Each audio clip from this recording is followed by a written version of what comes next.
So yesterday at the end of the class, I gave you an activity to do, and I want to hear a few of the peel. So the question you would have received, what difficulties might a planter experience in the production and marketing of the cotton? All right, so that is the question. Question 3. Let us hear some of the responses. If you type it and you want to share screen, you can let me know. If you just want to read it, you can go ahead.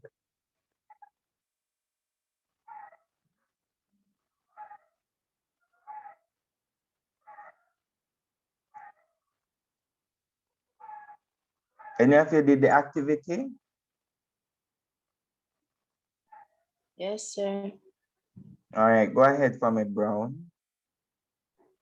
Sir, we were supposed to choose 3 out of the list that he gave us, and the one that I'm reading right now is competition from Louisiana. Good, excellent. Go ahead for me. Cotton production within the Caribbean was profitable to the European landowners and manufacturers with the use of a mass labor force, inclusive of enslaved Africans. This Mm-hmm. profit was beneficial temporarily due to the interference with its productivity by the United States, in particular Louisiana. Cotton Mm-hmm. is referred to as being an important plant ever domesticated by human beings because of its availability and its purpose of making beneficial products such as clothing, furniture, etc. The Mm-hmm. demand for cotton was rampant within the 18th and 19th century due to the Industrial Revolution and the profit received by this product. By 1775, the cotton production figure rose to 2 million pounds of cloth every year, and by 1784, it was 14 million pounds. This Mm-hmm. demand resulted in the British and other ruling countries establishing cotton plantations within the Caribbean and in countries such as Barbados, Haiti, Jamaica, Grenada, etc. During the first decade of the 19th century, this demand began to switch from the Caribbean to the United States, particularly in Louisiana, and by the 1820s, the demand for West Indian cotton had almost ceased. Mm-hmm. Farmers could not compete with the US planters from whom Britain got most of its cotton for weaving into cloth due to its quantity and quality. This Mm-hmm. petition from Louisiana forced West Indian cotton producers to sell at a lower price, which affected the productivity of manufacturing and shipping of cotton in the Caribbean. Perfect. That's a perfect peel.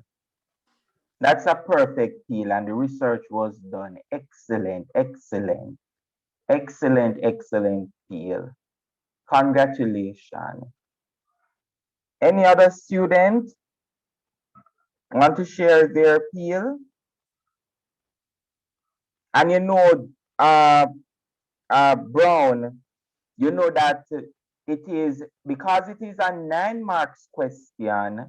So you would have peeled that, and when the teacher look at it or the examiner looks at it, then you will get 3 out of the 9. So that means you will have to peel you need to peel the other 2 points. Correct? Yes, sir. Good.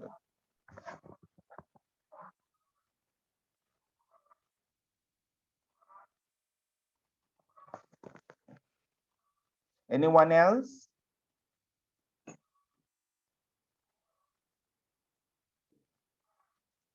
All right.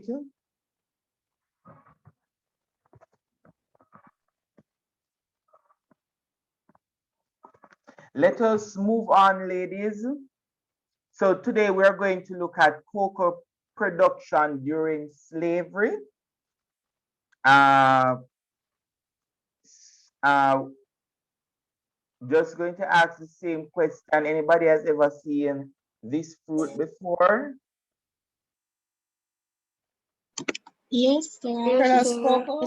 sir. Cacao. Yes, cocoa. It's cocoa, they pronounce it.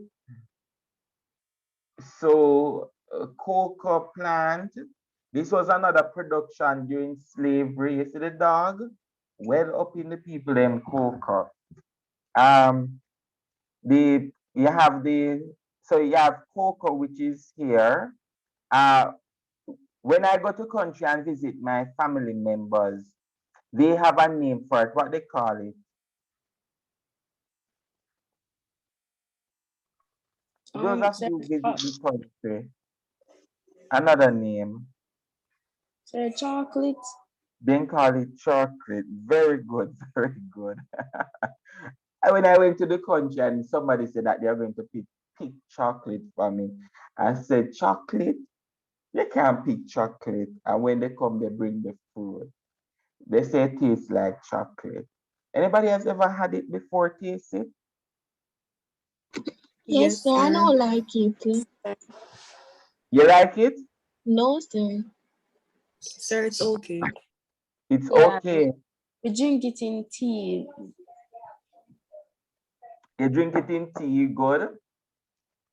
But for the cocoa here, we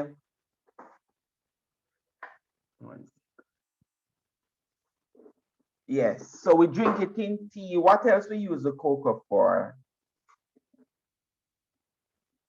So tea is one, yes, everybody drink cocoa tea. Which day is it most people drink the cocoa tea? Some people drink it every morning, but there's something special about time of the year when people drink it. When your family do cocoa tea, Christmas, like Christmas time. very good on Christmas time. Yes, during the Christmas. Yes, you get up Christmas morning, you have to get your nice cocoa tea. All right. That is so true. And so that's part of the culture. In Jamaica, we also have the song that we sing, which is what time of the year now?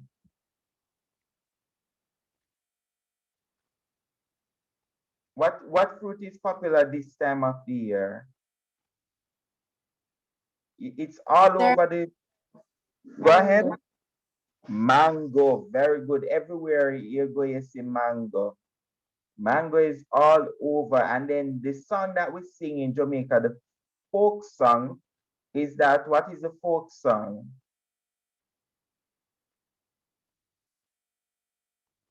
Sir, the mango time song. The mango time song. Me no drink coffee tea, mango time. Good. Not well, it's not it's coffee tea and not cocoa tea. Anyway, my bad. All right, so it is they don't drink coffee tea. So maybe they drink cocoa tea mango time, but not coffee tea. That should have been yesterday's class or the day before. All right, yesterday. So this is cocoa. For those of you who have never seen it before, may I see the hands of those in the class who have never seen the fruit before? Just raise your hands in the classroom. All right, so you have never seen the fruit before. Yes, quite a lot of us never seen the fruit before. Norman, you have seen the fruit? You mean mango, sir? Not mango, cocoa. I think I did see it once because I was walking and I saw this cocoa tree hanging outside of a cliff somewhere. Okay, all right. So a lot of students haven't seen this. If we had face-to-face class, then Miss Evans used to bring the cocoa when she's teaching her class, and Miss Banks Kushney, they usually source the cocoa and I usually bring it to class, right? So these are the places in the Caribbean that cocoa was produced during slavery: Dominica, Grenada, St. Vincent, and Jamaica. All right, so these are the places where cocoa was produced.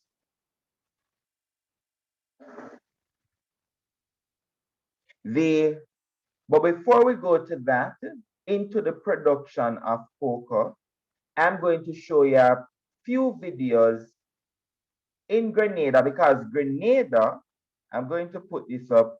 Grenada was the largest producer of West Indian or Caribbean cocoa in the 1700s. So this small little island right here, which is close to Trinidad.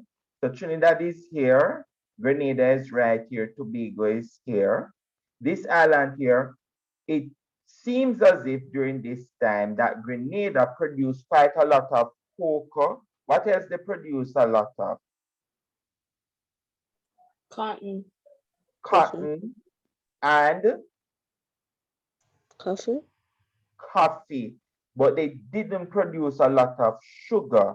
Jamaica and Barbados would have produced quite a lot of sugar during the period of slavery, but Grenada produced quite a lot of cocoa, coffee, and cotton. And the reason for this is maybe because of Grenada's landscape, why Grenada would have produced quite a lot of these produce. And so there's a culture there in Grenada that is called dancing the cocoa. All right. So I'm going to show you a small video, a short video, I should say, of people in Grenada dancing the cocoa. And it is a practice that they started during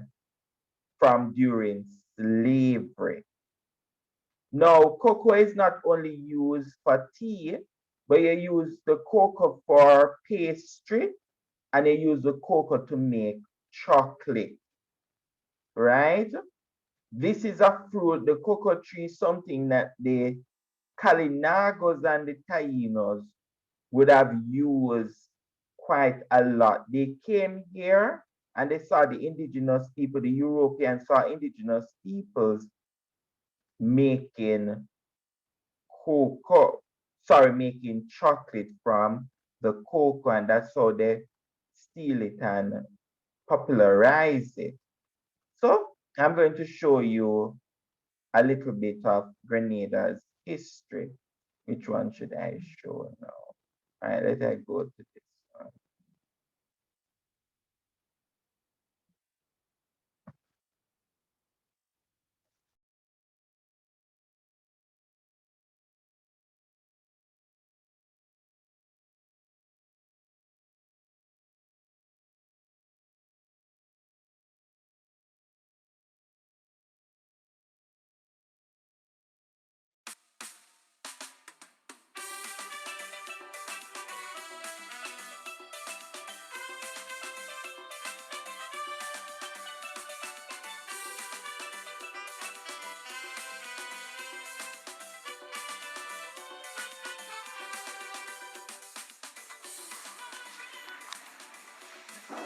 Right, so my name is Lauren, by the way. Right, so these are some of what we produce on the estate. So whatever we have in large quantities, sell to the local supermarket, okay? So we have soursop, right? That I know. Yeah, you should know everything though. Soursop is a big thing now, right? Because they say it kills cancer cells. So you can make a juice with it, or you can make a smoothie, or you make the ice cream, right? And then we have civil orange. So we have sour civil orange, we have sweet ones too. But unless you taste that, that's when you know what it is. Passion fruit, right? Mango. And I'm sure we have over about 50 different names of mangoes in Grenada. All different shapes and sizes and tastes as well. That's an orange, really small orange, it's not fully mature yet. Bergamot. bergamot. Bergamot is also a spice. It's used to make Earl Grey tea, also to make perfumes, creams, massage oils, or you can just grate the skin and use it in cakes, right? Or even in cocoa tea. Then we have star fruit. We have sweet ones, we have sour ones. Nutmeg, so that's the maize. The nutmeg, the same maize that is used in pepper spray or to make medicines for muscular pains and aches, to make cosmetics too, like lipstick and blush. And then you can cook with mixture, very small quantity. Yep. The fourth stage has to be fermentation. Alright, so harvesting is done all through the year, but peak season is October to April. So there's not much cooking right now. Alright? And if we don't get them off the trees, they're just gonna stay there and they're gonna rot. Alright? And they're just gonna fall off eventually. So you tasted this before, right? All the time. All the time. So this is about, let's say, 1 bar of dark chocolate. And if it's milk chocolate, you're gonna get more because you know there's milk in milk chocolate, so it's kind of stretched out a bit. And then if you're making white chocolate, you're gonna get a lot more too. Because white chocolate doesn't even have cocoa in it, it's just oil from the cocoa beans that we call cocoa butter. Right? So we have to ferment the seeds first of all. These are the boxes right here. Right? And we still do this the traditional way. So we put the seeds in here for 6 days and we cover it up. 1 layer of banana leaves, 1 layer of jute bags, and it sweats, it gets very warm, like up to 45 degrees Celsius. Right? And while it's in there, we also have to turn it around. So every 2 days someone have to go in, they will take a spade and they would move the beans from one box, put it to the next box. So that is to provide oxygen to ensure that it properly ferments, otherwise it would rot. Alright? Okay. So 1 box, when it's filled, it holds like 6,000 pounds of beans. And out of that you get about 3,000 bars of chocolate. Yeah? So it's just a little bit of beans in there right now. All the fermentation process needs, it is sugar, it needs yeast, and it needs heat. So there's natural heat in the atmosphere already. So does the yeast, there's natural yeast. Plus the beans are a little bit sweet, so that does it. It doesn't need anything else. Right, so once it's finished and it turns brown, then it loses like 40% moisture. And then it goes out in the sun to dry. Okay. For another 6 days again. Amazing. So let's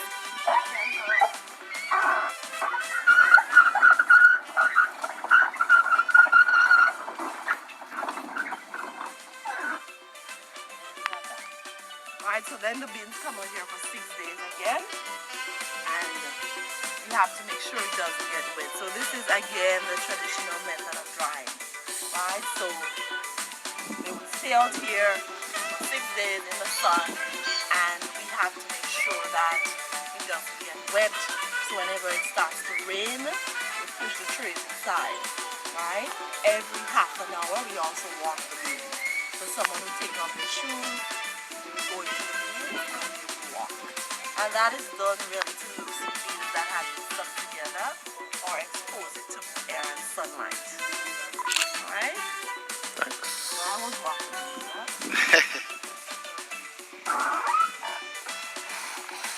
And we also have this new method of drying at the top, which is a drying house. It's just 2 years old. So we put the beans in there and we don't have to walk, right? But we have to rake like every half an hour to make sure they turn around as well. And the final drying has to be 7.5 moisture. So we use an instrument that we call a moisture meter to measure the moisture content. Alright, so drying house. Alright, so notice the beans are placed on these trays that have holes, so we have constant airflow as well. So every half an hour we use this wooden rake to turn the beans around to ensure that it's exposed to more air and sunlight, right? Different batches of beans because they all came in here on different days as well. We have a problem when we have a small batch of beans. What happens is that they lay too flat on the tray and they dry too quickly, so that causes off flavors in the chocolate. If the beans dry too slow, the same thing can happen off flavors. Okay, so we do have spoilage sometimes. And we have, like I said, our moisture meter that we have to test the beans once they're properly dry. Once you finish the penning, you must test them, especially in here, because it's a different dry and wetter outside. From texture to moisture in here, so the beans can become moldy. When that happens, we have an electric dryer, so we put it in there. The beans get some extra heat also. But we, like I said, we do have spoilage sometimes. It doesn't always work out that way, right? But per year, we produce about 80,000 pounds of beans. If we find about 20 beans in one batch that is bad, that can spoil a whole batch of chocolate. So we can consider that whole batch of beans spoiled also and not use them. Is it organic? It is all organic. Okay. And the few families that we have supplying us as well, just about 10 of them, they are also organic too. We don't have a certifier engineer, but every year someone comes in to certify whichever farmer would like to be certified. And they also test the soil?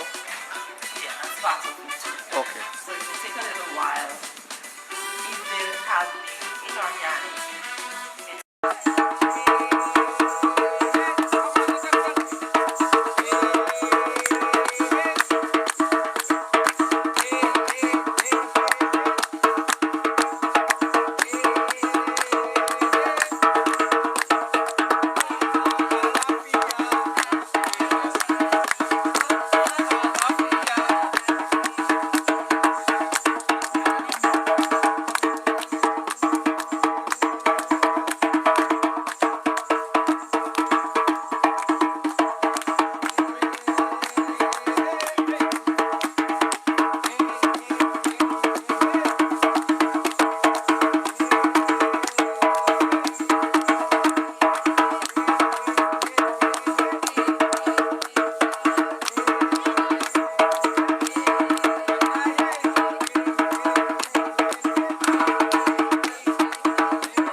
All right, ladies, so this is dancing the cocoa where they dance on the cocoa to get it shine and glossy, right? Have that pretty look before they send it off.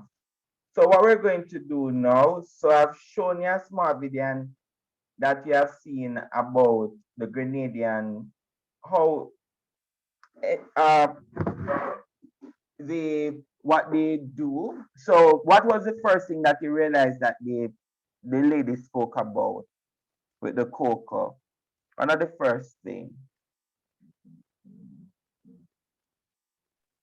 Sir, they have to pick it out Yes. of the shell. Yes. And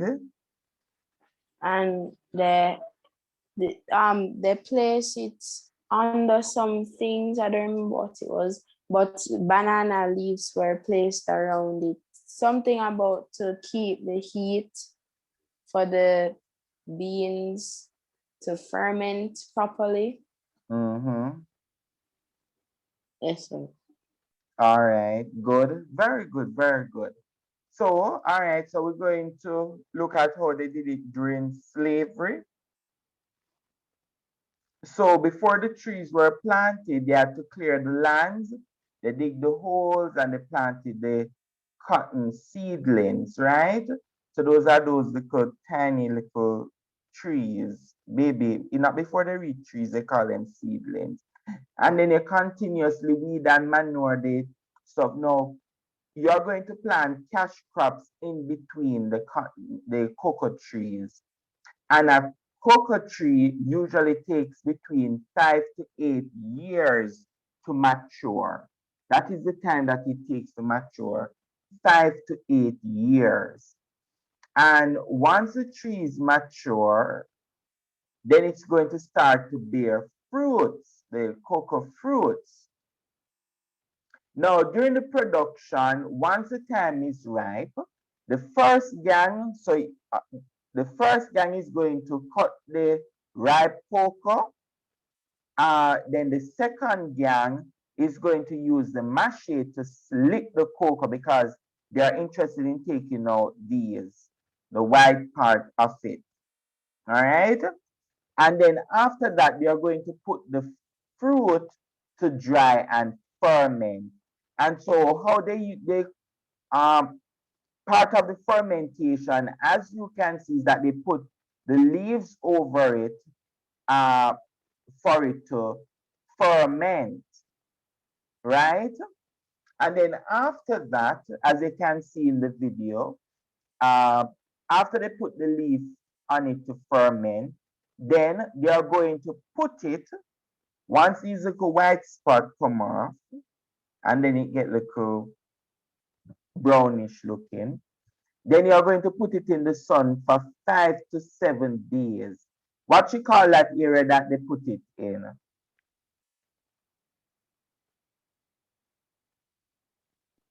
What do you? Fermentation process. No, she called it a specific house. Or the drying house. The drying house. Good. So she said they put it in the drying house. So they put it in there, and then they are going to dance on the cocoa. So you put it in the drying house. And then the next step is that they dance on the cocoa to create a polished look, and then they are going to export it. Now, the reason why I still show you Grenada, why I showed Grenada, is because Grenada still maintains that tradition from slavery until now. My wife is from Grenada. My son is half Grenadian. I've been to Grenada several times, and I've seen the entire production of cocoa, and it reminds me of slavery. Not that what they are doing now reminds me of slavery. In fact, the chocolate tastes very good that they do there. The chocolate is very, very nice. Just like, and not only that, Grenada was the largest producer of cocoa during the 17th century. In fact, it accounted for 50% of all the West Indian cocoa. Just like cotton, just like coffee, just like sugar, they are facing the very same difficulties. You have competition. This time, the other West Indian planters are facing very sharp competition from Grenada, not somebody outside the region. So Grenada had no competition really, but the other places like Jamaica, St. Vincent, and Dominica, they were facing competition from Grenada, their own Caribbean people, and territory, I should say. And so because of that, these territories had to lower their prices. Now, just like every other plant, you have disease. The cotton had their disease, the coffee had their disease, and the cocoa had what they call the cocoa blight. Now, this could completely destroy your cocoa. And you also fear enslaved people uprising and destroying cocoa tree, picking it before it is ripe, and that can cause serious problems. Pirates are the very same issues. and natural disaster. If you have a hurricane, the cocoa trees can be destroyed. The drying process, while the cocoa trees being, while the cocoa is dry, if a hurricane should come and wet the cocoa, that could spoil the entire production of the cocoa. All right. So for the next 15 minutes, I want you to, in your notebooks, I want you to write a peel disease or natural disasters, how it affects the cocoa, the production, marketing, and shipping of cocoa. So you're going to peel it, and you're going to either you peel disease or you peel natural disaster. And I will ask you to share. So I'm giving you 10 minutes to peel. 10 minutes. So go ahead for me, ladies, in your notebooks.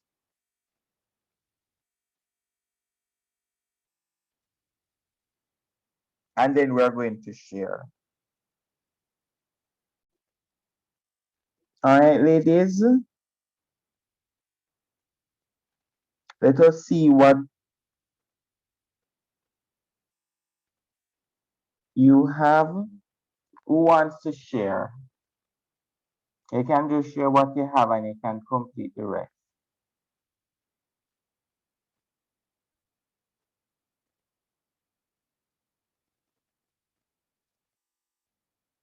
Robinson, Sir, I'm not done yet. what you have? Read what you have. Okay, sir. Like any other plant, the cocoa is prone to many diseases. Some of these are black pod, witch's broom, and cocoa blight. These diseases are able to develop on the cocoa trees and pods because of the cool temperatures and nutrient-rich environments needed to cultivate these exotic plants. These diseases not only ruin the appearance of the crop, but affect its size, taste, and quality.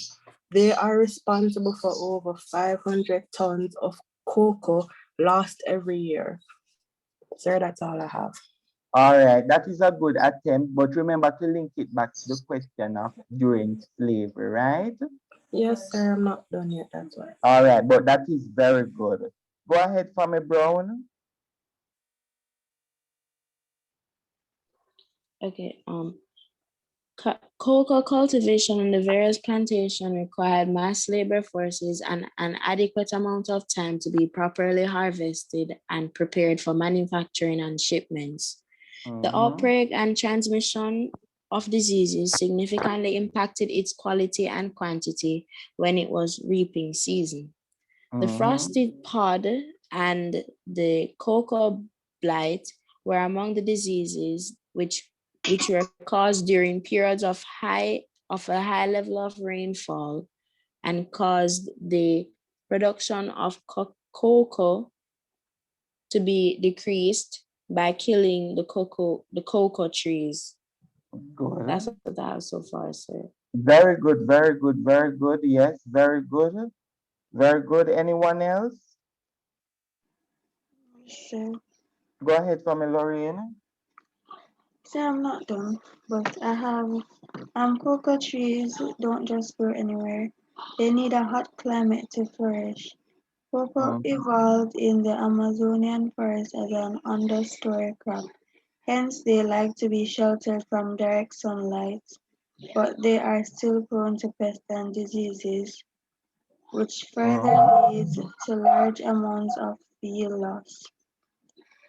All right, very good. But Is what it about link cocoa to the Caribbean and not the Amazon forest? All right. okay? So, some of these diseases are frosty pod rot fungus, swollen shoot virus, and vascular streak dieback virus. That's what I have so far say. All right, very good attempt. Anyone else? Anybody did natural disaster?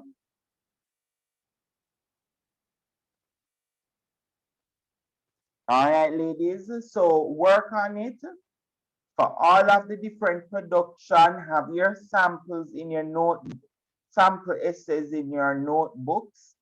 The questions are there on the PowerPoint. I put the PowerPoints in the Google Classroom. Answer those questions. Do the very same for sugar. The different problems, peel each of it. Note that all of these are 9 marks questions with the exception of question 1, which asks about to list the colonies. You just need to list 1, 2, 3, the 3 colonies that would have produced cotton, cocoa, or sugar, and all of these different stuff. But when you are discussing to describe the work of the enslaved in the various production and the difficulties the planters face, these are 9 marks question, and therefore you're going to need 3 paragraphs in those 3 in it. So 1, if I'm doing something on cotton or coffee, what's the next one we did? Cocoa, correct? Yes, sir. Yes, sir. So to develop your points, the first one, you could look at the planting. So you have a paragraph that you discuss about the planting in the production. So you talk about all the things on the planting. Then after planting, what you do? What is the next step?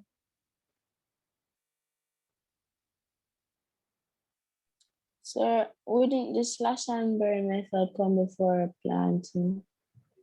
So on the planting, you discuss slash and burn. So if it said describe the work of the enslaved in the production of cocoa, right?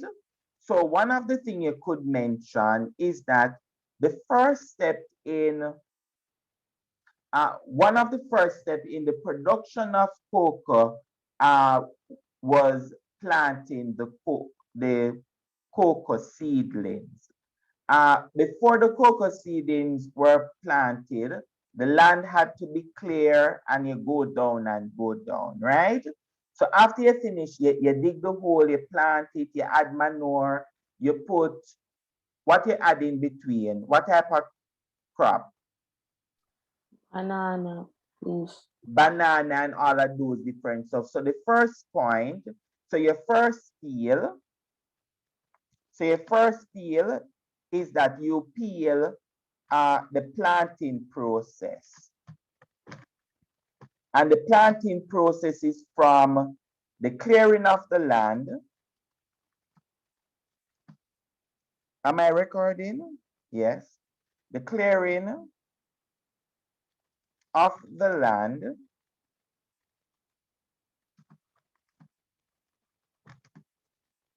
to when you plant the seedling. What is the next step we're going to peel? Sir, will it be reaping? Reaping, very good. What other name we use for reaping? Harvesting. Very good. So we talk about the harvesting of the cocoa. So we're going to peel. So your next peel is everything that happened from the reaping to the harvesting. And then the next step that we're going to peel to get our 3 marks. Sir, the shipment process. The shipment process. So we deal with the shipment process. So for also remember that we would have done 3 things. One, and so the shipment process would include the packaging, right? Yes, sir. Very good. So look at it now, ladies. So this would be your 3 peel. So if you should get a question like this, you need to peel here, here, and here. Just the same way There's a lot more to write when it comes to sugar, correct? Yes, sir. Yes, sir. Very good. But however, if you get a cotton and you get cocoa and you get coffee, it's not a lot of information. So therefore, you will have to separate it like this. The peel process. So you deal with the planting process in one paragraph, then the harvesting or the reaping in the next, and the shipping and the packaging to shipping in this paragraph. All right. And so you're going to do this very same one for which one are the productions? So we just did cocoa. What else? Sir, cotton, Cotton. Very good. What else? coffee, Coffee. Very good. Very good. So you do it the same way. And also you can do it for sugar. If you get a 9 marks question, but they don't ask for sugar in 9 marks. It's usually sometime a 25 marks question for sugar. And then when you're peeling, if you realize that from we're doing sugar to cocoa, all of the difficulties are the same, correct? yes, sir. Yes, sir. So all we have to do is to peel each of those points. And then you're good to go. And you have the points already, and I think you're doing a good job with the difficulties. All right, ladies, go ahead for me. If I was supposed to do one of the peels for like a practice question, could I send it to you so you could grade it and give me feedback? Yeah, man, that's okay. Okay, sir. All right, all right, ladies. So that's it for today. We meet again tomorrow morning when we're going to look at Africans. So for your homework, bring an Anansi story to share with us. All right, ladies. Bye-bye. Bye, sir. Bye.